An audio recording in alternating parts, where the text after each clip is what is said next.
Mainit na yung kawali. Mayroon tayong bawang, sibuyas, luya at saka maraming sili. Lagay na natin isahan.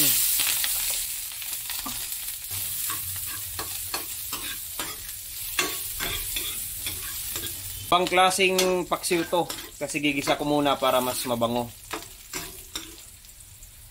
Ilagay natin yung ulo ng tuna.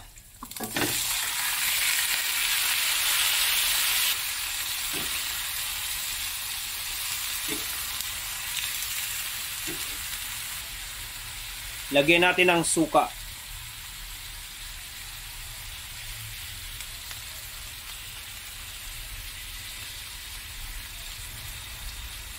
Lagyan natin ng toyo. Parang adobo to. Pero yung amoy niya talaga, paksiw talaga. Lagyan natin ng pangpasarap.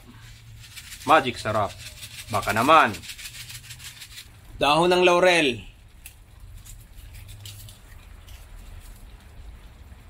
Paprika. Mahilig ako sa paprika. Gustong gusto ko yung lasa ng paprika. Pero optional lang to.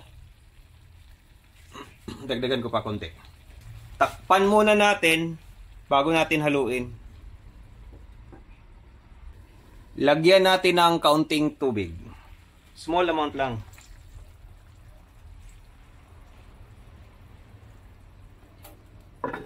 Don't worry yung mga pangpalasa, imimix natin mamaya. Huwag mo nating haluin kasi hindi pa kumulo yung suka. Dahil kumukulo na, buksan natin. Yan. Kita nyo? Kumukulo na. First time kong maglagay ng palapa sa ganitong luto. Try lang natin. Mga ganito kadami. Ganito kadami. Haluin natin.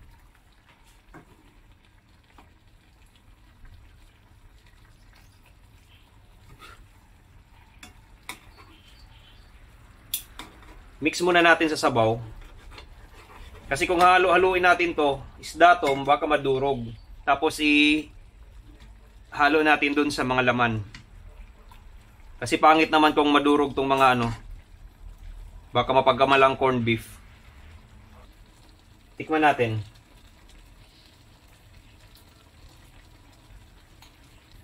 Pakuluin lang natin muna ulit. Pero tingnan nyo. Ang sarap niyan. Takpan natin ulit. Oh. Ito yung part ng mata. Napakasarap niyan. Pero parang nakukulangan ako sa palapa eh. Gusto ko yung talagang nalalasahan yung palapa. Lagyan natin ulit. Ganito kadami. Shout out sa mga kaibigan kong Maranao dyan. Gustong gusto ko talaga tong palapa. Yan natin sa sabaw yung palapa. So yung magiging resulta nito, yung sabaw parang pwedeng pang ulam na din. Pero bala ko nito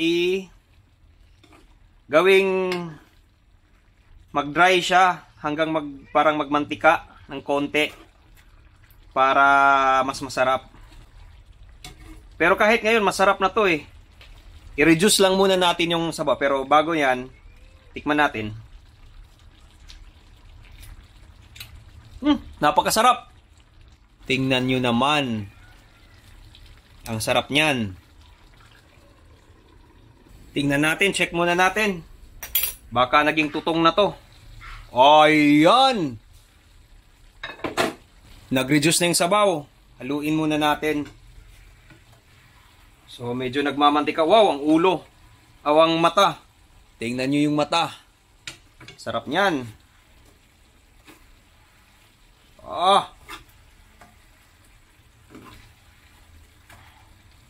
Tikman natin. Ang bango. Tikman natin. Ang sarap. Andun yung gigil factor. Talagang sauce pa lang, ulam na. Ipa-dry pa natin ng konti para medyo talagang magmantika siya. Para talagang simut sarap to, pati bahaw, pati yung tutong na kanin. Ito yung pinakamasarap mga kasapot. Ito yung pinakamasarap, yung mata. Tapos ito yung panga. Ito yung panga pa nagmamantika. Halos puro taba. Pero sa ngayon, tingnan nyo. Nako! Subukan nyo yung ganitong luto sa sa ulo ng tuna. Talagang nako! Ito nagmamantika. Oh. So tama na to mga kasapot. So mamaya i-plating natin to. Okay. Ayan mga kasapot, tapos na. Enjoy!